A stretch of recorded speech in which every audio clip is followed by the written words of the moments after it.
fazer uma hipnose de terapia regressiva a supostas vidas passadas, ok, faz-se. E as pessoas vão ter memórias durante a hipnose, tudo isso. Só que tem explicações alternativas. Você está a recordar-se porque viu o filme do National Geographic exato, e tal. sim. Agora esteve no Egito, você viu coisas que eram das pirâmides, isto e aquilo. Você também viu este filme, isso aqui. Você leu um livro e ficou impressionado. Claro. Acontece é que há pessoas que, supostamente, e as crianças não leram nada disso, portanto, serão os melhores casos, mas muitas pessoas tiveram recordações que nunca tinham ouvido falar nisso e foram estudar e, na verdade, nunca tinham. E encontram, na verdade, dados que comprovam, sobretudo, sei lá, numa viagem em Itália, e estão a ver aquele castelo, conheci aquele castelo, eu já aqui estive, e começam a ter recordações que nunca lá estiveram, nem nunca tinham lido nada. Olá a todos, sejam muito bem-vindos a mais um episódio do Somos Infinitos. O meu nome é Nur Palma e hoje eu trago aqui o Mário Simões. Ele é das poucas pessoas que não tem medo de explorar os mistérios da mente. Ele é psiquiatra, psicoterapeuta, investigador da consciência, professor jubilado da Faculdade de Medicina de Lisboa e vamos navegar aqui por tudo o que é o mistério da mente, da consciência, dos estados alterados de consciência, tudo e mais alguma coisa, que são as minhas maiores paixões. Bem-vindo, Mário, que bom Obrigado, tê-lo aqui Nur. comigo, à conversa. Vamos ver onde é que vamos parar, não é? Isso. Isto é infinito mesmo, Vamos portanto, por aí à descoberta. à descoberta. É. Eu gosto muito de falar com pessoas como o Mário, ou seja, que tem essa curiosidade inata sobre a mente, sobre aquilo que não é mensurável, não é? Verdade? E que também trazem um bom equilíbrio entre a ciência e a espiritualidade, ou a ciência e a transcendência. Sim, são interesses que eu tenho também. Pronto, e também os psicadélicos, a psiquiatria também. Vamos por aí. Vamos lá ver para onde é que vamos. Ok. Se calhar vou começar por fazer uma pergunta difícil, mas que se calhar vamos pensar em voz alta e ter aqui uma conversa sobre isso. Que é, no fundo, fala-se muito da consciência. Mas, Mário, no fundo, o que é a consciência? Será que a consciência é uma construção mental ou existe para além da mente? Meu Deus, é uma pergunta mesmo muito difícil. Eu lembro-me que quando fiz a minha tese de doutoramento foi sobre exatamente a consciência do eu, a ter consciência de mim mesmo. E o que é que me distingue de mim de uma pessoa que tem um problema da consciência, portanto, que sente que o seu eu, que é invadido, que não tem limites, que os pensamentos entram dentro de si, que pode ser, digamos, influenciado. Portanto, quando eu comecei a estudar isto, estamos em 93, Uau, imagino. eu tinha 2 anos. Então, imagino muita coisa que eu li para escrever uma tese de doutoramento sobre o tema. Claro que a consciência fazia parte, embora eu me ocupasse só apenas desta parte. E alguns autores diziam, quem se interessa por isto não sabe no problema temível que se está a meter. Portanto, dá uma ideia da sua pergunta. Bom, estamos assim nos anos 90. Na verdade, o que havia de grande difusão e de estudos eram os estudos do cérebro. Acabou a década do cérebro e começa a da consciência. Portanto, isto tem mais ou menos assim 20 e tal anos. É algo novo. Claro que havia já muitos autores que se interessavam pela consciência. Mas chegamos a hoje e há só teorias. Não há uma certeza do que é a consciência. Eu tenho que ter uma definição, digamos, operacional. Portanto, se eu perguntar o que é a consciência, é a totalidade da minha vida psíquica. Ok. A totalidade. Isto tudo é consciência. Está a ver, isto é um problema. Então, como é que você circula? Como é que você consegue, digamos, ter algo que possa estudar e diga assim, ok, então vamos partir a consciência em bocadinhos. Então há a consciência de mim mesmo, há a consciência do outro e há a consciência do mundo à minha volta. Há 3 consciências. E, portanto, é a consciência, é essa totalidade da minha vida psíquica. Mesmo quando estou a dormir, a minha consciência continua. Portanto, é um outro tipo de consciência. E é curioso que, talvez para resumir de uma maneira compreensível para todos, a consciência foi representada pelos hindus, melhor, pelo hinduísmo, por aquele símbolo que nós vemos em qualquer local onde se pratica yoga. Yoga é assim que... exato. Então o que é aquilo? Parece um triz que tem assim uma pestanazinha e depois um pontozinho lá em cima. Bom, então o que é isso? Aquele mundo 1, a parte de cima do 3, seria, digamos, aquilo que eu vejo, aquilo que eu toco, aquilo que eu me impressiono pelos meus sentidos. Tenho consciência através dos sentidos. O mundo 2 digamos, é a consciência que eu tenho do outro, daquilo que é a outra pessoa, que é a consciência dos meus pensamentos, e está um bocadinho mais fechada, a parte de baixo do 3. E depois tem aquela pernita atrás, que é como se esse 3 tivesse um pequeno rabinho, mas muito fechado. São os meus sonhos. E então estão muito fechaditos. Quer dizer, eu só tenho acesso a eles quando eu sou acordado no momento em que estou a sonhar, porque senão depois esqueço, tenho apenas fragmentos. Portanto, já estamos em 3 mundos da consciência. E falta o outro, que é aquele tracito assim, com um pontinho por cima. Esse tracinho é maia, é um véu. E o que é que está para lá do véu? O pontinho, a espiritualidade. Portanto, são os mundos. Portanto, a consciência é tudo isso, como eu disse. É a totalidade da vida psíquica representada nesse mantra Om Mani Padme Hum. Exatamente. É uma explicação mais simples. É verdade. Então, no fundo, a consciência é um todo. É um todo, porque tudo é a realidade psíquica, não é? É verdade. Não, ou seja, é impossível termos percepção da vida sem a psique, seja a nossa ou coletiva ou do outro. Então, se tudo é consciência, qual é que é o significado do tempo aqui? Outra pergunta difícil, meu Deus. Pronto. Porque são temas que eu me questiono muito. É verdade, e faz bem colocá-los a mim e a outras pessoas, porque cada um de nós tem apenas percepção parcial daquilo que seria a verdade com V grande. O que é o tempo? Olha, numa definição simples, o tempo só existe se eu tiver a percepção que o espaço mudou. Vou-lhe dar um exemplo. Se eu estiver numa sala, por exemplo, uma sala de aula, não está ninguém. Às 3 da manhã faço uma fotografia. Às 4 faço outra fotografia. Às 5 faço outra fotografia. Nada se alterou, eu não tenho a noção que o tempo passou. Eu só digo que o tempo passou se o espaço se alterou. A minha cara, que é espaço, à minha volta. Portanto, o tempo não existe se não houver mudança de espaço. Por isso é que quando nós estamos em sítios muito movimentados, por exemplo, o tempo passa mais depressa na cidade do que no campo. Exatamente, por exemplo, porque muda mais rapidamente. A sensação é que o tempo, portanto, o espaço mudou mais rapidamente e nós temos a ideia que o tempo passou mais depressa. Sim. Porque se não houver mudança no espaço, eu não tenho a noção de tempo. Por exemplo, quando estou a dormir. Pois é. Quando estou a dormir, é incrível. Eu acordo e, ainda há bocado me deitei.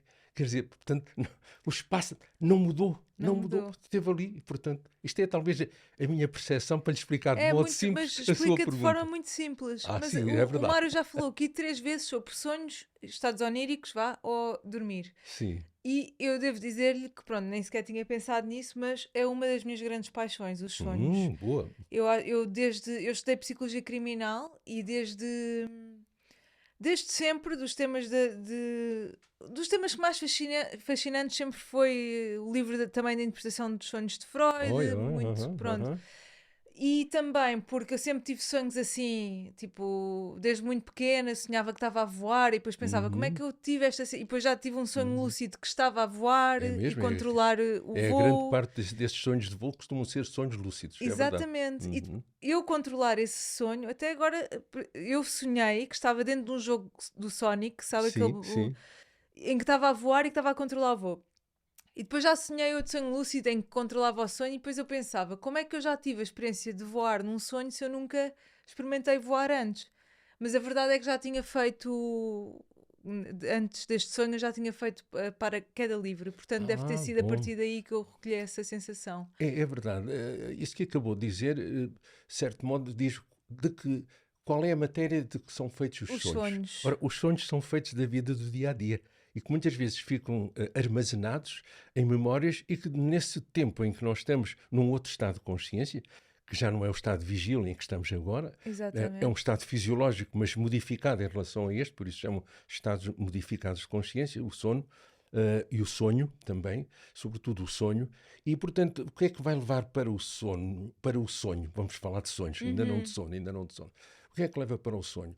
Leva retalhos de memórias que depois cola de maneira que deve ter sentido após uma interpretação, mas naquele momento aquilo não tem sentido nenhum. Ou seja, tem um sentido simbólico, não é? Pode ter um sentido simbólico, porque várias funções que os sonhos têm. Uma delas é, por exemplo, preparar a ação do dia seguinte. Quer dizer, treinamos durante a noite. Okay. Outra função do sonho, eu diria que talvez aí 70%, 80%, grande parte das funções do sonho, é, digamos, triturar o lixo do dia-a-dia. Limpar o computador, o disco rígido de coisas que nós acumulamos. E depois há assim uns sonhos lúcidos, como esse, em que nós temos consciência de que eu estou a sonhar e posso fazer alguma coisa durante o sonho.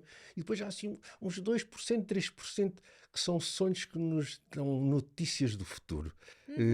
São pré-cognitivos, são intuições. São poucos, como já percebeu. Mas eles existem, na verdade, eles existem. Portanto, os sonhos têm este tipo de função, e ainda há uma outra função que não se fala muito, mas sonhar melhora o nosso sistema imunitário. Portanto, se nós privarmos, sei lá, pessoas ou pequenos animais numa experiência que não os deixamos sonhar, eles adoecem facilmente a curto prazo. Mas isso leva-me a uma questão, que é, será que todos sonhamos ou só não nos lembramos, alguns de nós só não se lembram dos sonhos? Porque eu lembro-me na minha idade mais jovem, que eu, aquela fase em que estamos a experimentar cannabis, assim, que eu fumei. Nessa altura, eu lembro-me que eu sentia que não sonhava quando consumia cannabis. Foi de uma determinada fase da minha vida. E lembro-me que isso punha-me um estado de inquietação muito grande, porque os sonhos sempre foram de grande interesse. Sem e nessa dúvida. altura em que eu andava a descobrir a vida, a experimentar, não é? Fiquei sem sonhos. Eu não sei se fiquei sem sonhos ou se só não me lembrava deles. As duas coisas. Nós sabemos que hoje existem alguns compostos químicos, cannabis eventualmente, mas não tenho realmente conhecimento disso, mas sei que alguns medicamentos, sobretudo antidepressivos dos antigos, retiravam a função do sonho. Quer dizer, sobretudo o sonho mau. Quando a pessoa estava triste ou em baixo, tomava aquele antidepressivo dos antigos, chamados tricíclicos, e os sonhos maus desapareciam. É possível que o cannabis limpasse a sua capacidade de sonhar. Porque, em princípio, todos nós sonhamos, e como disse há pouco, naquele rabinho do 3 ao 1, aquilo está muito fechadito, muito fechadito. Portanto, nós só temos consciência deles absoluta quando nos acordam, quando estamos a sonhar. Porque senão ficamos só, eu acho que sonhei, não tenho a certeza. Exatamente. É um pouco assim. Exatamente. Incrível. Falando um bocadinho dos estados alterados de consciência, ou de estados ampliados, e precisamente a pergunta era essa: qual é a diferença entre um estado alterado de consciência ou um estado ampliado, não é? Uma boa pergunta. Porque há substâncias que alteram a nossa consciência, mas não a ampliam necessariamente, é verdade, não é? Diz muito bem. Na verdade, esta expressão, estados alterados, vem de volta dos anos 60, 70, quando, sobretudo em Berkeley, nos Estados Unidos, as pessoas começaram a consumir muita marijuana, muito haxixe, cannabis. E, na verdade, quando a pessoa fuma bastante, fica alterado, não tanto na consciência, mas também, de certo modo, um estado confusional, percepção e tudo isso. Portanto, daí que se disse em inglês altered states of consciousness. E depois começou a pensar-se que, na verdade, outro tipo de possibilidades para alterar a nossa consciência em relação a este, por isso que se chama alterado, podiam-se utilizar outros meios para modificar a consciência quando não se ficava um pouco confuso, quando não se ficava um pouco alterado na nossa percepção, quando não havia alteração, portanto, daquilo que captávamos pelo ouvido ou pelo olhar, não é? Cores, por exemplo, o LSD, põe tudo cheio de cores. Então começou a chamar-se a outro tipo de psicadélicos, a outro modo de induzir esses estados modificados. Vamos modificar o quê? A nossa consciência em relação a esta que estamos agora. Ok. E o sono e o sonho é uma modificação em relação a esta, mas fisiológico. Certo. Então começou a perceber-se que, vamos então modificar a consciência. E modifica-se a consciência com o quê? Com, por exemplo, outro tipo de psicadélicos, o LSD, a psilocibina, etc. Mas depois começou a perceber-se que, com a continuação e com o desejo de querer ser mais e melhor, portanto, é importante haver esta quest, esta demanda do grau, vamos dizer assim, numa brincadeira. Essas pessoas não só tomavam isso para se divertirem, mas que havia uma busca, a tal quest. E aí começou a perceber-se que aquilo não era só modificar, ampliava. A pessoa sentia-se mais e melhor, captava outro tipo de informação e não estava alterada na sua percepção. Pelo contrário, como se tivesse uma visão mais completa do mundo. É como se a sua consciência, portanto, expandisse. Não fosse só acerca da sua vida, acerca daquilo que captava com os sentidos, mas ter acesso a informação. A outro tipo de informação. A outro tipo de informação. Daí passou a chamar estados ampliados. E percebeu-se que estes estados ampliados vinham de maneira mais natural pela meditação, por certas posturas que se aprendem no yoga. E, portanto, mesmo até o andar a pé ou o correr a maratona levava, digamos, numa fase final, as expansões da consciência, onde a pessoa tinha informação de outro tipo, sobre até a constituição da matéria, tinha intuições para o futuro da sua vida, ou até mesmo daquela comunidade onde vive, mesmo sobre o que vai acontecer.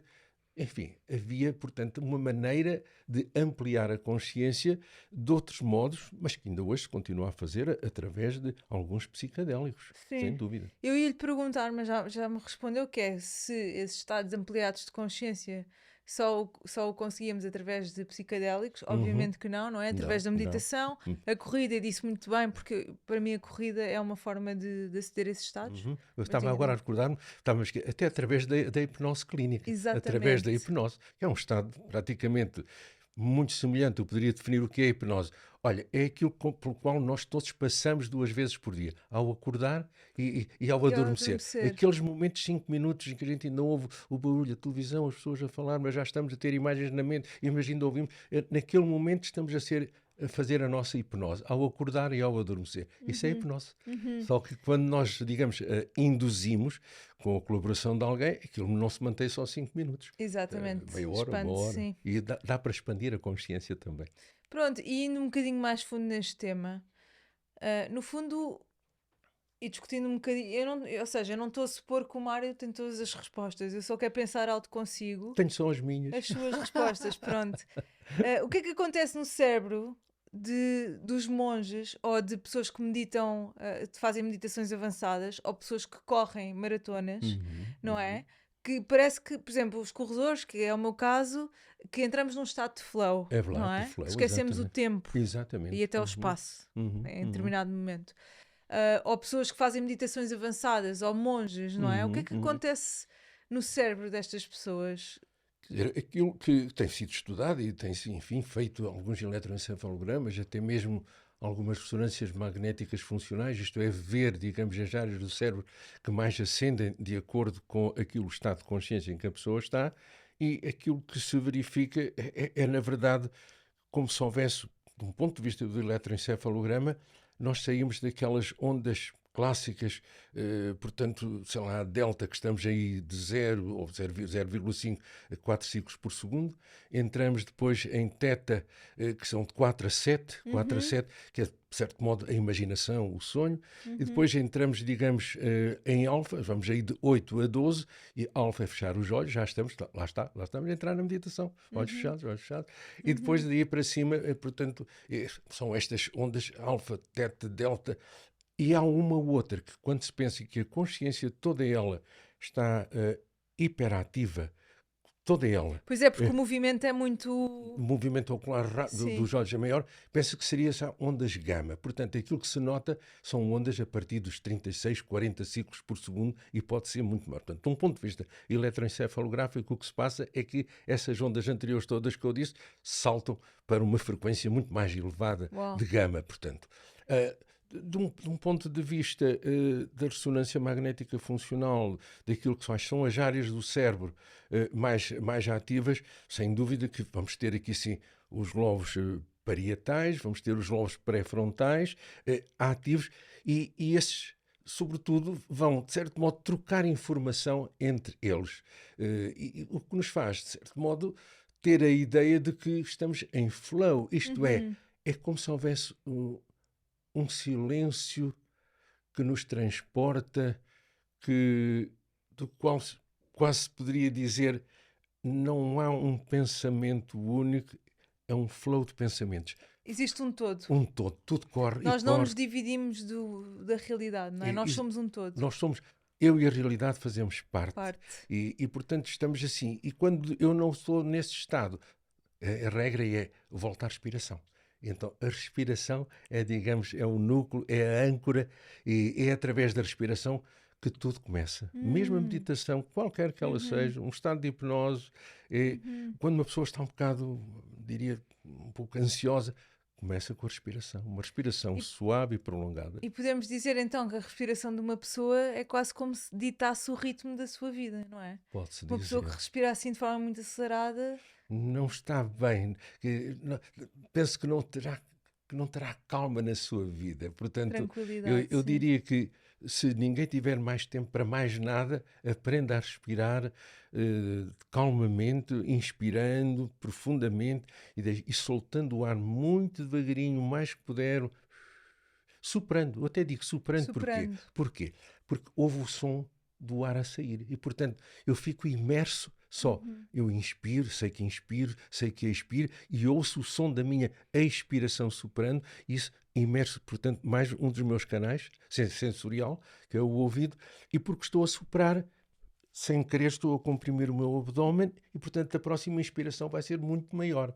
E se eu fizer isto, garanto a qualquer pessoa que me esteja a ouvir, façam 7 vezes isto que eu disse e vão ver como as pernas ficam assim bambas, os ombros descaem e fica assim uma mais coisa... descontraído, não é? Fica assim, quero lá saber agora, fui ao caso aqui, fica-se assim com um sentimento de paz muito verdade, grande. se fizermos essas 7 respirações antes de qualquer momento de tensão, Exatamente. não é? Por exemplo, uma entrevista para um emprego, um Sim. exame, e ter um dating, portanto, ter Sim. um encontro com um namorado ou namorada. E tal. Epá, faz isso antes, 5, 7 vezes, e a pessoa vai lá com um ar assim descontraído. É verdade, é verdade. Nós temos tudo dentro de nós, Pois não é? Pois temos. Nós é que pomos o poder lá fora, mas está tudo aqui dentro. Está tudo cá dentro. Sem dúvida. É verdade. Mário, estava-me a dizer que no estado de flow é como se nós, e nós fazemos parte deste todo, não é? Como se existisse apenas um todo e não há uma divisão. Então podemos pensar que o estado exatamente oposto é mais um estado um estado de modo de sobrevivência, em que se calhar vemos divisão em tudo, por exemplo, a guerra, o conflito, a desconfiança pelo mundo, aquela pessoa vai me enganar, o stress, a ansiedade. É precisamente o estado contrário, não é? Aquilo que diz é realmente verdade, embora nós estejamos num mundo, como me lembro de uma cantora, Madeleine Peru, francesa, que ela dizia, o mundo é apenas meio perfeito. E portanto, temos de ter consciência disso. Quer dizer, portanto, uma coisa é um mundo como ele devia de ser, outra coisa é um mundo como ele é. Agora, não devemos viver numa posição que eu diria em termos psicológicos ou psiquiátricos paranoica, não é? Desconfiar de tudo e de todos. Não. Manter alguma reserva em relação, mas não viver sempre... Aqueles tipos estão a olhar para mim, querem me enganar. Não, viver com uma certa reserva, portanto, sabendo porque o mundo não é perfeito. E agora, essa separatividade que falou, isso leva exatamente a que eu não tenha algo, olha, que eu poderia dizer assim, que caracteriza o ser humano. Quando nós dizemos que aquele animal até parece um ser humano, parece uma pessoa, o que é que... Aquilo, se eu tivesse até de dizer à inteligência artificial... Sim. Agora é um outro tema interessante. Muito interessante. Quando é que a inteligência artificial poderá considerar-se humana? Quando tiver a capacidade de ser altruísta. O altruísmo é a marca do humano. Eu sacrificar-me para ajudar o outro. Fazer qualquer coisa pelo outro. Portanto, essa é a marca. Isto ainda não vi na inteligência artificial. E outra coisa Espero também... não ver. Como? Espero não ver. Estou a brincar. Eu acho que será, digamos, interessante ver se a inteligência artificial um dia pode ser altruísta. Altruísta, portanto, não ser egoísta, atenção, sim. fazer algo pelo outro. Não, eu quando digo espero não ver, eu espero não chegar ao ponto em que já não consigo distinguir o robô de um ser humano, não é? Diz muito mas bem. Pronto. Mas eu digo-lhe outra, então. Outra que nos distingue da inteligência, portanto, artificial. É que nós temos a capacidade de viver na incerteza. E se você fizer uma pergunta na inteligência artificial, põe lá o texto e volta a repetir a mesma pergunta com aquele texto e vai ter a mesma resposta. Exatamente. Pergunta a outra pessoa e já vai ter outra apreciação, outra. É um pouco quando me convidam para fazer a discussão de uma tese, portanto somos 5 no júri, eu tive o mesmo trabalho de tese, de mestrado ou de doutoramento que os outros 5. Vamos dizer coisas diferentes. A inteligência artificial diria a mesma coisa. Exatamente. Portanto, essa incerteza que caracteriza o ser humano, nós veja, nunca tenho a certeza como é que o outro ser vai reagir. Nós somos muito peculiares, somos muito diferentes uns dos outros, não é? É. Ou seja, enfim, não somos feitos numa fábrica, portanto, conseguimos descobrir coisas novas em cada ser humano. Cada ser humano tem um universo dentro de si, não é? Tem, embora, digamos, de um ponto de vista físico, veja, é por isso que os médicos conseguem tratar. Claro, somos todos iguais. E todos iguais, de um ponto de vista físico.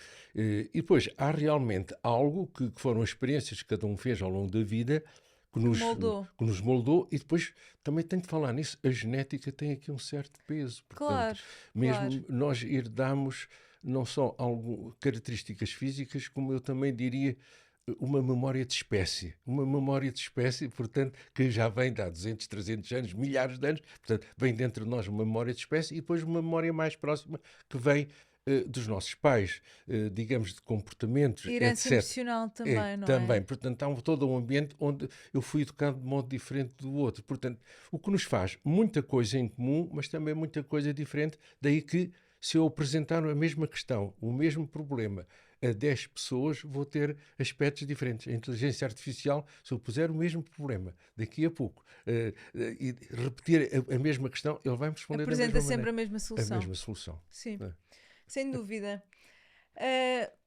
E agora falando um bocadinho na ciência, será que a ciência já encontrou explicação para capacidades extraordinárias como, por exemplo, a intuição, a clarividência, a premonição? Nós já temos alguns, ou seja, será que a física quântica já existe? Isto é mesmo um tema que eu não sei se o Mário me consegue dar alguma resposta, mas já existe aqui alguma resposta da parte da ciência? Porque é assim, eu acho que nunca teremos uma resposta concreta, porque tudo este mundo mais mágico é imensurável e ainda bem, porque senão a vida seria uma seca, não é? Mas será que já há algumas respostas da parte da ciência? Há algumas respostas. Falou num mundo que, na verdade, que me interessa desde os meus, talvez 18 anos, 19, e hoje ainda fiz parte durante 20 anos daqueles simpósios de há quem, além do cérebro, que se interessam exatamente pela psicofisiologia e para a psicologia científica. Tal e qual. E, portanto, sempre me interessei pelo tema. O que é que nós temos hoje? Algo de estranho é que, quanto mais tentamos estudar estes temas da paranormalidade, quaisquer que eles sejam, quanto mais os estudamos, mais eles parece que não se querem repetir, que vão desaparecendo, são ilusivos. É uma coisa muito estranha, portanto. E é uma coisa estranha, quer dizer, portanto, o que nós temos muitas vezes são este tipo de fenómenos que surgem espontaneamente na vida do dia-a-dia. Mas mesmo assim, há um grau elevado de reprodutibilidade destes fenómenos. Um grau elevado. Não é 100%, mas conseguimos, conseguir às vezes um acerto ou uma reprodutibilidade, que é o que a ciência busca, é ser sempre reprodutível, pode chegar a 70%, 80%. E, portanto, como é que nós fazemos isso? Escolhemos pessoas, antes de fazer os testes, que já têm um nível de acerto bastante grande antes de os meter no laboratório. Portanto, aí aumentamos. Depois, outra coisa que aumenta a reprodutibilidade é o investigador que está a fazer ser uma pessoa que acredita naquilo que vai fazer. Portanto, aumenta, como se houvesse ali um campo de probabilidades que os dois constroem. Porque foi feita experiências com pessoas que não acreditavam nada e mesmo pessoas que tinham um nível de acerto muito grande em pensamentos sobre o futuro ou acertos da carta que vai sair, etc. Quando o investigador não acreditava nada daquilo, que lhe baixava muito, na verdade.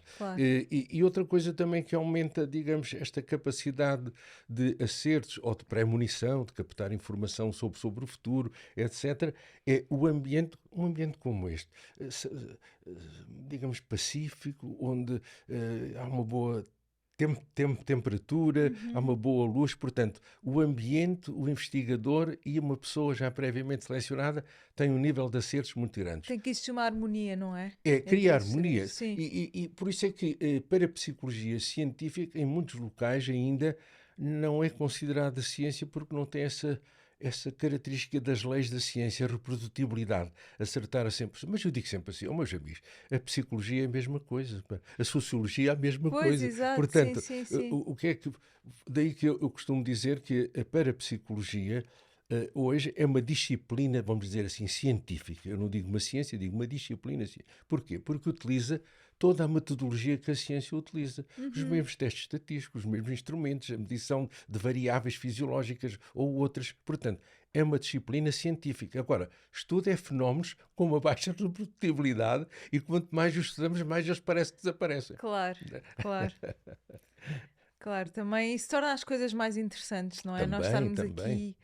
É como, não sei, eu imagino muito, é como o nosso cérebro se estudar a si próprio, nunca será capaz, é como, não sei pôr isto em palavras, é como... Não está a dizer bem. É como um computador tentar perceber-se a si mesmo, não é?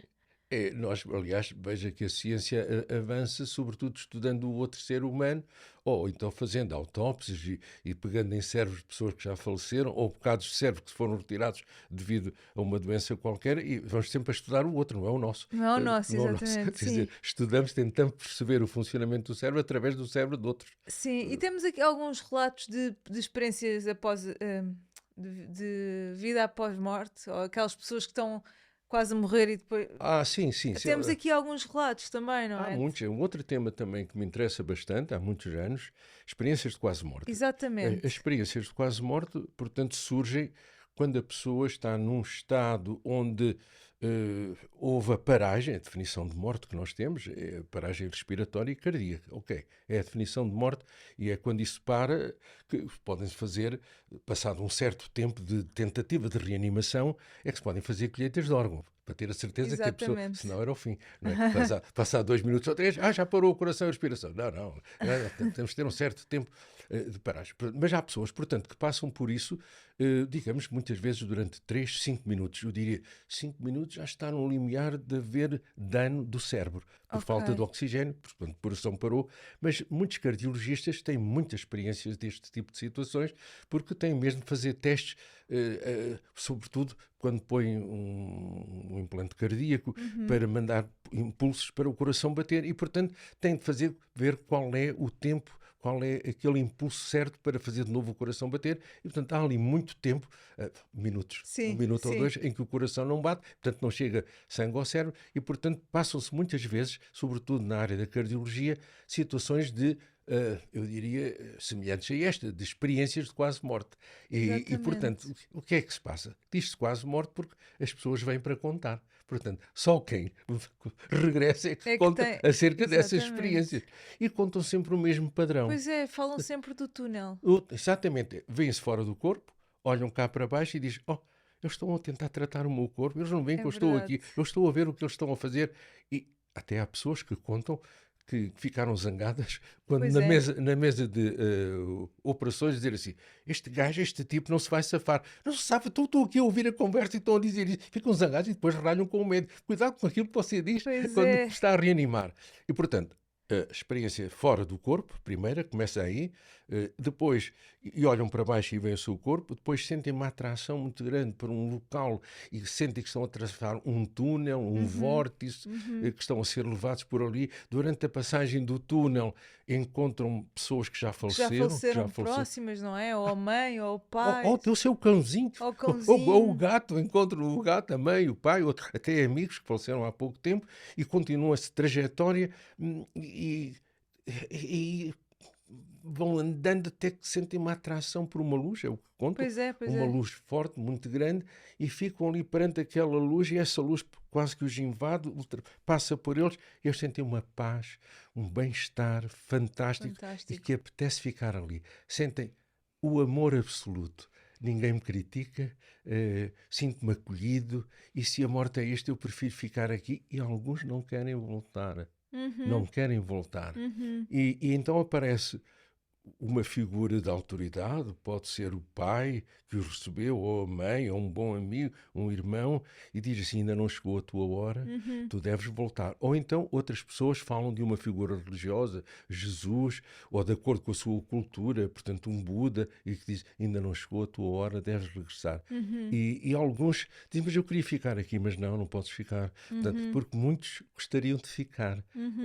Eu estou-lhe a dizer isto porque não só as pessoas falam nisso, como eu orientei uma tese de doutoramento há cerca de 2 anos, que já foi defendida, em que nós induzimos experiências de quase morte utilizando a hipnose clínica. Uau. Portanto, sob hipnose, induzimos muitas experiências de quase morte e todas elas muito bem sucedidas. Claro, trazíamos as pessoas. E algumas pessoas diziam assim: não sei porque é que me trouxe, porque estou um bocado zangado, estava-me a sentir lá tão bem. Imagine, algo induzido, não é? As pessoas estavam deitadas no chão e nós levávamos as pessoas, através da hipnose, a viver a sua própria morte. Isto é para lhe dizer que lembrei-me de outra situação, que eu fiz esta workshop num congresso ou em 2, e a certa altura tive dificuldade de as trazer, porque dou ordem sobre hipnose para trazer, e as pessoas... Eu tinha de abanar, tinha de perguntar: alguém conhece o nickname, o nome destas pessoas? Sim. E eu chamava pelo nome, aí vinham algumas. Outras, e depois tive de fazer apelo emocional, dizia assim: estamos todos à sua espera, é a sua festa de anos, mas lembra-se da sua mãe, do seu pai, pessoas que ele gostava. Estamos aqui, não me diga que não vem, mas não sei o quê, tal.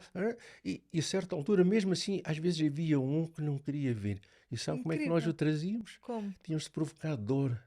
Claro. Aquilo que fazem os anestesistas. Faz as pessoas... o que fazem os anestesistas, carregam aqui, nesta zona aqui assim, da ponta do maxilar, e dizem assim o anestesista: vá lá, toca a acordar. E é a dor que os traz. Veja lá. Incrível, não é? É muito interessante o que está a dizer, Mário. Eu tive um sonho, meu pai faleceu há 7 anos, eu tive um sonho assim muito fugaz, em que o meu pai apareceu no meu sonho muito mais novo, ou seja, meu pai quando faleceu tinha 54 anos, ou 52, agora não me lembro. 52 anos. Muito novo. Sim. Faleceu de quê já agora? Foi suicídio. Sim. Ok, peço desculpa por ter falado. Não tem problema, eu falo sobre isso de forma que está em paz. Sim, agora estou no momento, ou seja, nos primeiros anos, ou seja, há 5 anos atrás, eu achava que estava resolvida com o tema, mas acho que nem sequer tinha vivido o luto. Na verdade, estava com alguma revolta. Exatamente. Nos últimos 3 anos, eu comecei a conseguir chorar sobre o tema, sinal que comecei a integrar, e comecei a sonhar mais. E tive um sonho em que o meu pai aparece e estava assim com um ar de 30 e tal anos. É mesmo assim. Em que me diz: aqui a vida é muito mais leve. É mesmo Tudo assim. aí é muito mais pesado. É mesmo assim. E de repente, puf. É assim, eu estou a dizer que é mesmo assim, não porque eu tenha falado, não tinha tido assim, sonhos semelhantes ao seu, mas pessoas, portanto, que tiveram, digamos, sonhos com pessoas que já faleceram, sobretudo de família, vêm as pessoas mais jovens e sobretudo dizem: eu estou bem, eu estou bem. Eu estou bem, tu não te preocupes, eu estou bem. E dizem que a vida lá que é muito mais leve em todos os aspectos. E aquilo que acabou de dizer, estou-me a lembrar de um livro cujo prefácio eu fiz, que saiu em Portugal aqui há cerca de 3, 4 anos, o Último Abraço, onde eram testemunhos de 300 ou 400 enfermeiras que assistiram ao falecimento de muitas pessoas e de pessoas também que contaram, digamos, ter tido sonhos ou visitas. Antes de falecer?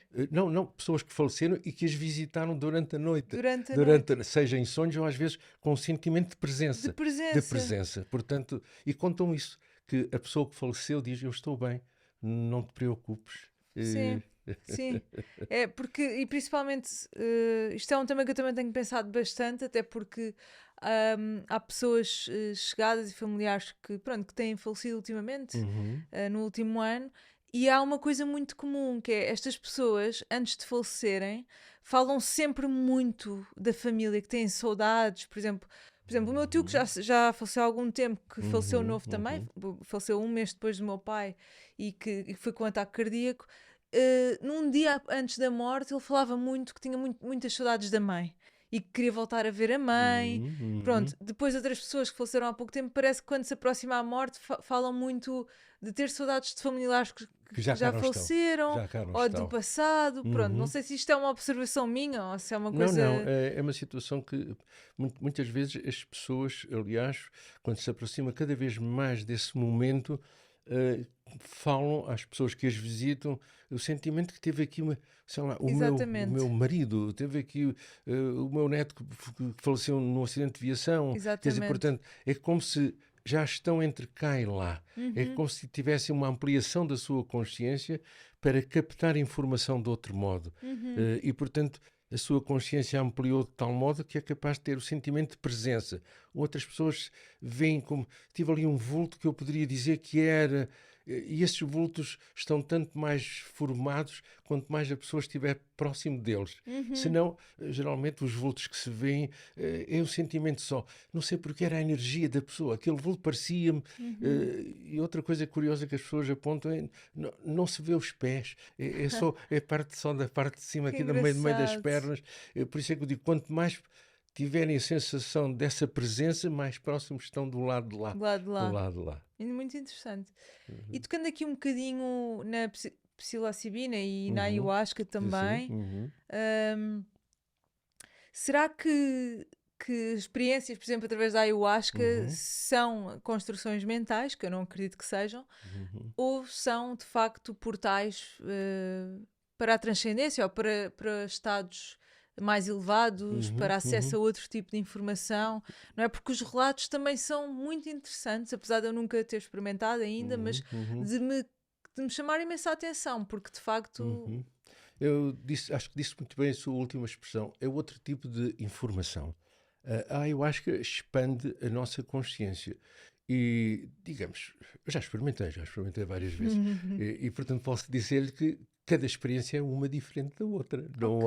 Não há assim. E, digamos, e, portanto, tem a ver com o ambiente, com quem está, não é? O sitter, a pessoa que o acompanha na viagem. Tem a ver com até o tipo de ayahuasca, se vem da Amazónia, se vem do Equador, se vem dali ou da cá, portanto, aquela composição, se tem mais de uma planta ou da outra, portanto, é um cipó e são umas folhas que se misturam e cozem de uma determinada maneira durante 24 horas e depois bebe-se aquilo. E, portanto, eu tive várias experiências e vejo que as pessoas que descrevem, embora haja assim uma certa tendência para dizer que se tem experiências, digamos, de contacto com pessoas falecidas, porque eu acho que é também conhecida como o vinho dos mortos. O vinho dos mortos. E, portanto, por causa disso mesmo. Mas, na verdade, sim, uma ou outra experiência, mas foram muitas experiências visuais, muitas experiências, muitas vezes, de zero, simplesmente uma paz total. Outras pessoas têm uma capacidade de captar informação sobre supostas vidas passadas. Também é um tema interessante. Quer dizer, foi assim, foi isso que se passou comigo. E a pessoa tem um sentimento de que isto não foi invenção. Porque é que isto me veio? Isto tem mesmo a ver comigo. Há outras pessoas que têm, digamos, uma vivência sobre a ayahuasca de encontro com seres que estranhos fazem pensar em extraterrestres. Por exemplo, nunca tive, mas li várias descrições de pessoas que sob a ayahuasca tiveram contacto com os seres extraterrestres que são frequentes nas visões da ayahuasca, que têm a forma do louva-a-Deus. Aquela cara, digamos, aquela cara do louva-a-Deus aparece muito em sessões da ayahuasca. Portanto, seriam seres, digamos, de outras dimensões e com essa aparência de louva-a-Deus. Isto é, portanto, para dizer que a ayahuasca permite visões várias. E também permite, ou seja, é um bocado aquilo que eu tenho percebido, também nos traz uma consciência sobre nós próprios de coisas, ou seja, temos que sair da ilha para conseguir ver a ilha. Eu acho que a ayahuasca também nos traz um bocado essa visão. Eu lembro-me num dia estar a falar com uma amiga minha que já tomou várias vezes e ela virou-se para mim e disse-me: Nura, imagina que tu te estás a mentir a ti mesma em determinado assunto. A ayahuasca se calhar permite-te ver por que caminho essa mentira te está a levar, ou seja, de uma forma assim ela faz perceber a consequência dessa mentira a longo prazo na tua vida, por exemplo. Ou seja, o que eu quero dizer com isto é que parece que ela nos traz um olhar sobre nós mesmos que nós não conseguimos ter neste lugar. É verdade. Aliás, a ayahuasca começou a ser utilizada exatamente para tratar muitas pessoas com a dependência do álcool e de drogas pesadas, como a heroína, etc., e a coca, porque aquilo traz-lhes uma espécie de espelho. Olha o que é a tua vida, e a pessoa não pode fugir.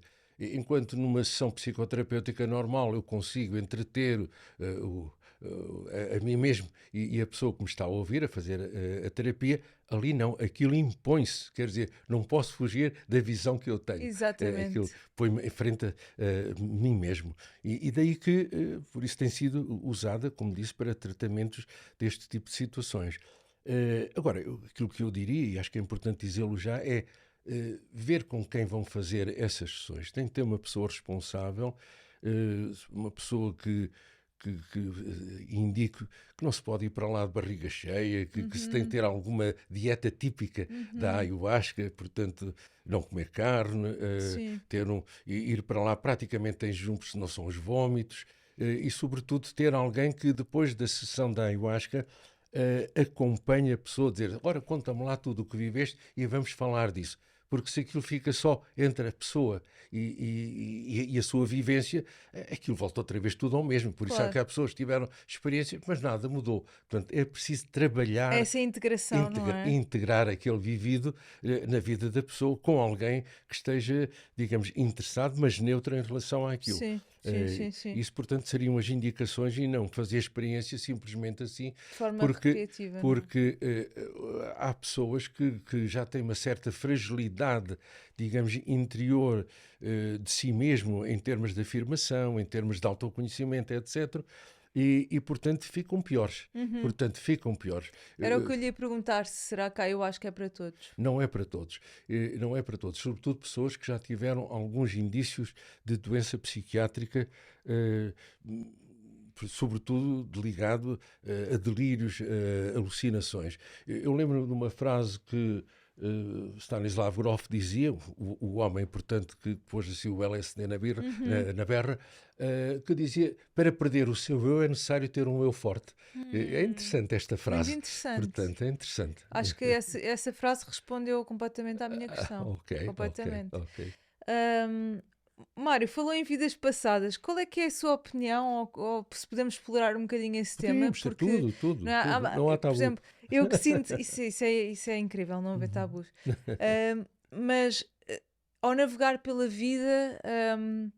por exemplo, às vezes eu cruzo-me com pessoas que eu sinto que existe uma relação muito mais do que aquela que foi construída agora, ou há sensações, há talvez memórias, por exemplo, às vezes vemos relatos de crianças que ainda estão muito puras e muito cruas, que trazem memórias do passado. Há imensos relatos, então agora com as redes sociais nós temos acesso a vídeos e a informação, não é? Miúdos, sei lá, de 2 ou 3 anos a tocar piano como se fossem... Sem dúvida, não é? Portanto, qual é que é a sua opinião sobre as vidas passadas? Olha, portanto, é assim, eu sou terapeuta, utilizo hipnose, os livros que surgiram nos últimos anos, sobretudo de Brian Weiss, muitos mestres, muitas vidas, isso trouxe, digamos, a ideia de que possivelmente existem outras vidas. De um ponto de vista, digamos, da pessoa que é o cientista, tem de dizer supostas vidas passadas. E passamos depois para, digamos, que é a minha crença, diria, pessoal. Portanto, de um ponto de vista científico, diz supostas vidas passadas porque não há prova. Claro. Há indícios fortes. E, portanto, se me pergunta a mim o que é que eu acho isto de um modo para mim mesmo, eu diria assim, eu não sou um militante dizendo vocês devem acreditar. Não, claro, sou um simpatizante da causa. Assim como sou simpatizante de um clube, embora não vá assistir aos jogos e tal, tudo isso. Portanto, eu sou um simpatizante da causa das supostas vidas passadas. Eu digo suposta para manter esta distância. Claro. Porquê? Porque há realmente já muitos estudos, sobretudo feitos com crianças, como disse muito bem, crianças com 5 anos, 6 anos, que contam que os seus pais não são seus pais, que viveram uma vida diferente de outra cultura, que tiveram uma morte violenta portanto, que foi numa cidade X, às vezes a 3.000 quilómetros dali, têm hábitos que não têm nada a ver com a família onde estão a crescer e contam outras situações, e essas foram investigadas já longamente por vários investigadores, um deles talvez mais conhecido, um colega meu, psiquiatra, Ian Stevenson, que pôs cá fora, há 30 anos atrás, 20 casos sugestivos, ele era muito cuidadoso, sugestivos de recordações de vidas anteriores. Portanto, incrível. De reencarnação. Era assim que ele chamava, 20 casos sugestivos de reencarnação. E ele investigou, foi ver essas crianças, foi com elas a esses locais onde elas teriam dito que teriam vivido, E essas crianças reconheciam as Claro. pessoas, andavam pela casa onde aqui vivia, conheciam a casa, portanto, com uma capacidade de lembrar, e lembravam até 70%, 80% de pormenores. Quer dizer, Incrível. não era tudo, não era sempre, é o que eu digo, este tipo de fenómenos nunca chega Claro, aos 100%. nunca chega, não Nunca pode chega, chegar. mas 80%. E depois, quando a pessoa tinha, digamos, um sinal de nascença, qualquer, ele dizia, então, mas este sinal, isto foi uma bala, foi, não sei o quê, isto foi quando me cortaram, foi... Ele foi investigar no Instituto de Medicina Legal e estava E lá estava lá. tudo aquilo, a imagem correspondente aos seus sinais de nascença. Portanto, há assim muitos relatos. Então, e depois, Sugestivos. sugestivos, como ele dizia, ele era muito, muito cuidadoso. E depois as pessoas disseram, então e a hipnose? Também podemos fazer isso? Fazer uma hipnose de terapia regressiva a supostas vidas passadas? Ok, faz-se. E as pessoas vão ter memórias durante a hipnose, tudo isso. Só que... tem explicações alternativas. Você está a recordar-se porque viu o filme do National Geographic exato, e tal. sim. Agora esteve no Egito, você viu coisas que eram das pirâmides, isto e aquilo. Você também viu este filme, isso aqui. Você leu um livro e ficou impressionado. Claro, claro. Acontece é que há pessoas que, supostamente, e essas crianças não leram nada disso, portanto, serão os melhores casos, mas muitas pessoas tiveram recordações que nunca tinham ouvido falar nisso e foram estudar e, na verdade, nunca tinham. E encontram, na verdade, dados que comprovam, sobretudo, sei lá, numa viagem em Itália, e estão a ver aquele castelo, eu conheço aquele castelo, eu já aqui estive, e começam a ter recordações que nunca lá estiveram, nem nunca tinham lido nada. Portanto, há indícios fortes, olha, a palavra que eu estou a utilizar é de jurista e de ciências criminais, que fez o seu curso. Há indícios fortes de que, na verdade, existem, na verdade, vidas que nós já cá estivemos. Agora, foram vidas iguais a estas que nós temos? Estivemos cá, digamos, vindo eventualmente de um outro planeta, de um outro sistema solar? É possível também, porque há pessoas que neste tipo de terapias muitas vezes contam histórias muito estranhas, como se não fossem deste nosso modo de ser e de estar. Sim. Bem, o Mário já deve ter testemunhado com cada coisa. Muitos casos. Por isso eu digo que sou um simpatizante da causa e o que é certo agora, então, mas se isso é assim, devia de resultar. Estranhamente, a terapia regressiva, as supostas vidas passadas, sejam reais ou não, digamos, esta capacidade de, sob hipnose, transferirmos a ação para outro tempo, para outro espaço, para outra personagem e vivenciar aquilo como se limpasse, como se tirasse todas estas coisas confusas que estavam aqui. E, portanto, não é necessário acreditar. Estranhamente, as pessoas ficam bem na mesma. No fundo, numa explicação psicológica, é como se eu estivesse a viver um mito pessoal. Qualquer povo tem o direito a ser o mito dos heróis, o mito, sei lá, do rei, o mito do homem de justiça, o mito da santidade. Portanto, eu posso viver o meu mito e esse mito cura. Portanto, o mito é mais do que narrativa.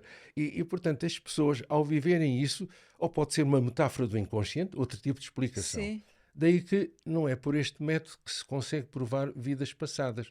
E daí eu digo, sou um simpatizante da causa, não sou militante, e já agora deixe-me só acrescentar isto, porque as pessoas têm a ideia que há a reencarnação, portanto que houve uma vida que acabou e depois vai reencarnar. Eu diria mais que, na minha opinião, estudando o tema, não é como se fosse a continuação, acabei e vou cá voltar abaixo. E outra questão que se põe assim, então a gente volta cá abaixo, entre aspas, porque quer, levamos um pontapé no rabo e vai lá viver, não é? Sim. A tua vida.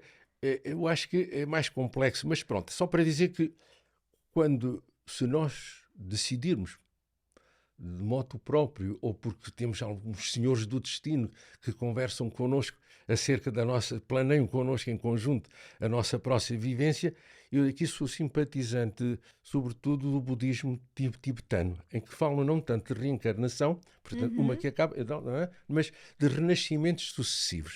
Isto é, agora eu vou renascer, vou ser homem, vou ser mulher, e vou levar uma memória desta aqui que não resolvi há 200 anos atrás. Ficou-me aqui entalado na garganta aquilo que me disseram.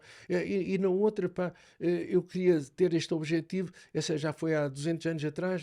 Então trago digamos, o não resolvido para a próxima personagem. Portanto, eu vou renascer com um composto de situações que eu planeei para resolver. E daí quando me perguntam, então o que é que reencarna? Eu digo, são as nossas neuroses. Isso é que reencarna. É verdade. Portanto, são o que não resolvemos e tentamos resolver desta vez naquela família, naquele país. Ou seja, nós escolhemos os problemas necessários à nossa própria evolução, não é? Tal e qual. Esta é a minha ideia hoje, então, depois Mário, de fazer depois desta conversa toda, então qual é que é o propósito de estarmos aqui? É este autoconhecimento através do contraste e da dualidade? É o universo conhecer-se a si próprio, talvez? Pode dizer-se que essa é, digamos, a coisa mais estranha. Se eu puder dizer isso numa frase, é como se o universo se desmultiplicasse em animais, em coisas, em árvores, em pessoas, para se conhecer. É como se o universo precisasse de mim, de si, de outras pessoas, para ser mais consciente. É porque é verdade. É porque nós também precisamos nós vemos-nos e conhecemos-nos através do outro, não é? E isto, no fundo, é tudo um fractal. É como se, digamos, quase poderia dizer assim, mas não tenho a certeza, que Deus é uma consciência. Não é um velhinho de barbas brancas com o dedo espetado. Portanto, Deus é uma consciência e nós temos um bocadinho a chamada centelha divina. E a centelha divina é esse bocadito que veio cá para fazer experiências de vida, umas assim, outras assado. Eu diria, se quiser assim de uma maneira pragmática, então o que é que estamos cá a fazer? Isto agora de um ponto de vista estritamente psicológico. Viemos aqui ao mundo para aprender a lidar com os nossos pensamentos, com as nossas emoções e as dos outros. E o resto, uma perna partida, um acidente, fazer um curso, casar, descasar, isso é só para entreter. Lindo, incrível. É verdade, Mário. Mário, o tempo passa a correr, mas eu não quero... porque eu, por acaso, olhei agora para o relógio e percebi, já passou quase uma hora. Esteja à vontade, você depois pode cortar o que quiser. Mas acho que não vou cortar nada, honestamente. Mas eu não queria sair deste podcast sem trazer o tema da saúde mental, ok? Porque... parece que estamos a viver assim uma epidemia de doença mental e eu gostava de lhe perguntar, porque assim, depressão, ansiedade, suicídios, é verdade. ataques de pânico, não é? Não param de crescer. Até que ponto é que a doença mental não é uma resposta a um mundo completamente desequilibrado, não é? E queria explorar um bocadinho isto consigo, porque nós, quer dizer, eu percebo perfeitamente, não é? O DSM categoriza e é necessário isso para compreendermos a doença mental, mas às tantas esta categorização quase que nos faz enfiar as pessoas para dentro de uma caixa e toma lá um paliativo e fica resolvido. Exatamente. E eu acho que o Mário traz uma percepção um bocadinho diferente e por isso é que eu lhe estou a perguntar isto. Na verdade, quer dizer, esse tipo de patologias, vamos dizer assim, associadas em síndromes ansiosos, síndromes depressivos, são um conjunto de sintomas, que são queixas, e são um conjunto de sinais, quando tremo, quando fica a transpirar, são os sinais, é o corpo, os sintomas é aquilo que eu sinto, simplesmente na minha mente. São sintomas e sinais que constroem quadros clínicos. Antes de estarem definidos, nós dizemos que são síndromes depressivos, síndromes paranoicos, são síndromes, são conjuntos de sintomas que depois façam um diagnóstico diferencial. Isto é uma depressão mais grave, menos grave, é uma depressão neurótica, é uma depressão de tipo major, enfim. Ok. Nota-se que estão a aumentar e acho que cada pessoa manifesta estes síndromes de acordo com a sua constituição biopsicológica. Eu lembro de um psiquiatra francês que um dia me diz assim, sabes, Simões, il n'est pas fou qui veut, il faut comparaître. Isto quer dizer, não é doido quem quer, portanto, é preciso que isso possa ser. É interessante o que ele disse, portanto, eu só posso ter ansiedade, como eu apetecia agora era ter um ataque de histeria. Não, vou ficar por isto. Aquilo que eu precisava mesmo para chamar a atenção era uma crise de hipertensão. Não, é o que eu posso ter, de acordo com a minha constituição. É interessante o que ele me dizia. Portanto, eu não posso ter aquilo que quero, é o que eu posso ter. E então, de acordo com todas essas influências culturais, genéticas, etc., eu vou ter isso para exprimir a minha desadequação à vida. Portanto, e por isso é o suicídio, é a saída daqui, porque sento que talvez seria a paz. Eu vou manifestar o meu mal-estar através da depressão, através da ansiedade, através do delírio. O delírio é eu estar fora do mundo. Fico fora deste mundo.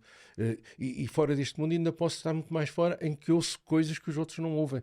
Portanto, começo a alucinar.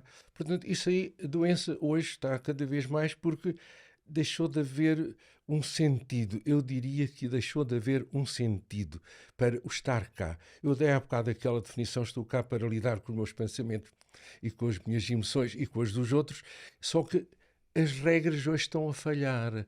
Veja, aquilo que seria antigamente regras sociais claras de amizade, de cooperação, veja o que está a passar com os líderes mundiais. Portanto, eu deixei de tema importante. Eu deixei de ter, digamos, meios, digamos, adequados. Mesmo quando vou a um psicoterapeuta, ele tenta, de certo modo, integrar-me naquela cultura. Mas se eu mudo de cultura, aquilo já não é assim tão válido. Sim, e se pensarmos um bocadinho nós, quer dizer, o Mário, porque quando eu nasci já nem existia tanto, ainda existia um bocadinho, mas antes nós contávamos com a comunidade, ou seja, nós íamos ao mercado, íamos à igreja, falávamos com o vizinho, falámos com a senhora que estava a vender peixe. Hoje em dia nós vivemos totalmente isolados, envolvemos muito pouco com a vida e, portanto, parece que eu, sinceramente, isto é a minha opinião pessoal, ou seja, fundamentada na minha experiência naquilo que leio, eu acho que uma das razões mais fortes para a doença mental ou para as neuroses, digamos, sim.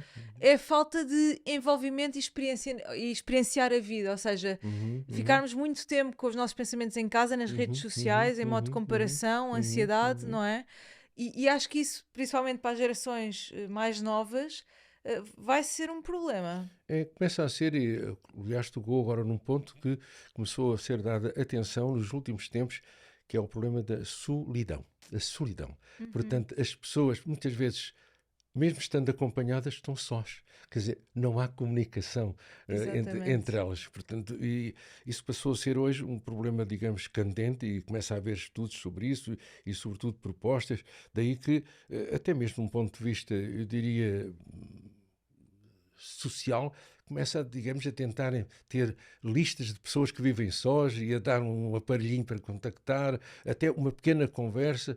Até se recomenda a alguns terapeutas que estejam para aí virados que mandem uma mensagem. Eu faço isso com alguns dos meus pacientes, uma mensagem 2, 3 vezes por semana, um boneco do Snoopy ou qualquer coisa, e aquilo aquilo fez-me tão bem, estava tão em baixo, é aquilo que me mantém.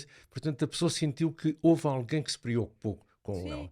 E lembra-se também daquela notícia de haverem pessoas a ligarem para o 112 porque precisavam de conversar. Sim, por exemplo, houve casos de chamadas falsas. Daí que existem hoje muitos telefones, digamos, da voz SOS, etc. As pessoas podem falar grátis durante um tempo. Há muitos telefones desses, muitos números desses, que se forem à lista, podem contar com SOS Amizade,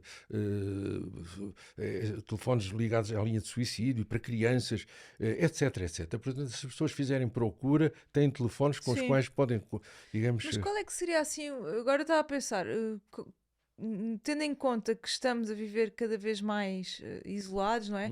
E principalmente as pessoas mais idosas, que eu acho que ainda é mais problemático, qual é que seria a solução, uma estratégia mais eficaz? Não sei, agora estou a pensar, por exemplo, o Mário estava a falar das chamadas SOS grátis. Eu lembrei-me logo, quem quiser agarrar esta ideia, agarrem, porque acho que isto, se calhar já existe, por exemplo, eu quero praticar uma língua nova. Então ligar para por exemplo, um idoso italiano e aprender com ele, ou querer praticar o meu inglês e contactar um senhor, por exemplo, este tipo de apps, poder funcionar, não sei. Isso seria uma ideia. Portanto, eu acho que digamos, aquilo que se pode fazer assim minimamente na verdade, pelo menos tentar falar com pessoas. Há bocado estava a falar que hoje, que antigamente as pessoas iam fazer uma compra, sei lá, uma mercearia, uma peixaria. Eu lembro que há um amigo meu que me dizia assim: se tu quiseres ter um bom bife, tu tens de ter uma relação afetiva com o homem do talho. Tu tens de chegar a dizer assim: então está melhor, como é que tem sido a sua vida e tal. Tem a sua filha, já fez os exames, passou e tal. Portanto, se quer um bom bife, se não, olha, eu quero só um bife. Tens um bife qualquer. Agora, se queres algo mais, tem de ter uma relação minimamente de afeto. Eu acho que o afeto aqui seria a solução de eu ter interesse no outro. Está tudo bem consigo, por exemplo, está tudo bem consigo. Posso sentar aqui, conversar um bocado consigo. Só isso. Isto seria o mínimo dos mínimos, o básico. Ser solícito. Olha, numa palavra. Quer dizer, estar atento, o outro está assim à procura. É isto que quer. Só solicitude é o grau mais baixinho do amor. É mesmo. Olha a palavra amor, surgiu. É isso mesmo. Surgiu. Mas é mesmo isso, sem dúvida alguma. Surgiu. Mário, eu queria aqui navegar em imensos temas, mas depois podemos também marcar outro episódio. Outro episódio, depois, claro, e se calhar corta este para dizer assim que é muito grande. Não. Okay, acho que as pessoas este vão ver até ao fim. Não tenho dúvidas, não tenho dúvidas. Pronto, para terminar, falou em significado há bocado e as pessoas precisarem de ter um sentido na vida, não é? Quando estamos a falar da doença mental. Até há um livro muito bom que é Um Homem em Busca de um Sentido, do Viktor Frankl, que fala muito sobre isso. E agora gostava de lhe perguntar assim, Mário, o que é que o move e o que é que lhe dá sentido à vida? O que é que lhe traz sentido? Porque aquilo que eu vejo é que se torna cada vez mais desafiante, não é? As pessoas passam a vida a dedicar a vida aos filhos, ao trabalho, a uma vida muito dinâmica, e à medida que os anos passam a vida vai desacelerando e de repente as pessoas perdem sentido. Mas eu sinto que o Mário tem um sentido muito presente e um significado muito presente. Falou numa pessoa com quem eu estive, é curioso. Sim. Ainda o conheci em casa dele, Viktor Frankl. O Viktor Frankl escreveu o livro Em Busca de Sentido, sem dúvida. E, em resumo, o que dá sentido à vida, que deu a ele, para sair do campo de concentração, entre os poucos que saíram, perdeu a família toda noutros campos de concentração, e aquilo que lhe dava sentido à vida, ainda hoje me dá sentido à vida também a mim. São 3 coisas que ele definia. Uma que ele dizia é amar. Amar. Pode ser amar um cão, pode ser amar outra pessoa. Amar. O amor no sentido mais lato. Amar e ser amado. Quando há, digamos, feedback da outra pessoa. Exatamente. Coisa que ele põe o número 1. A segunda era lutar ou estudar ou fazer algo por um ideal. Um ideal. Escolher um ideal. Por exemplo, uma coisa que eu notei quando falou de si é o saber. É curiosidade. O meu ideal é curiosidade. E o outro é ter uma tarefa. Tarefa é algo mais palpável. Uma tarefa, escrever um livro, ensinar outras pessoas. Cuidar de um jardim. Ter uma tarefa. São 3 coisas que Viktor Frankl dizia. E para ele, são essas que eu sigo. Às vezes as tarefas são diferentes, o ideal é diferente, mas e amar e ser amado. Amar no sentido que não tem que ser o eros, não tem que ser o eros, mas pode ser a filia, o gostar de coisas. Simplesmente gostar da natureza, passear, de respirar ar puro, da estética, da beleza, etc. Da criatividade, de estudar estes temas. Portanto, sem dúvida. Isto é o que me move, que aprendi com Viktor Frankl. Muito bem, Mário, muito bem.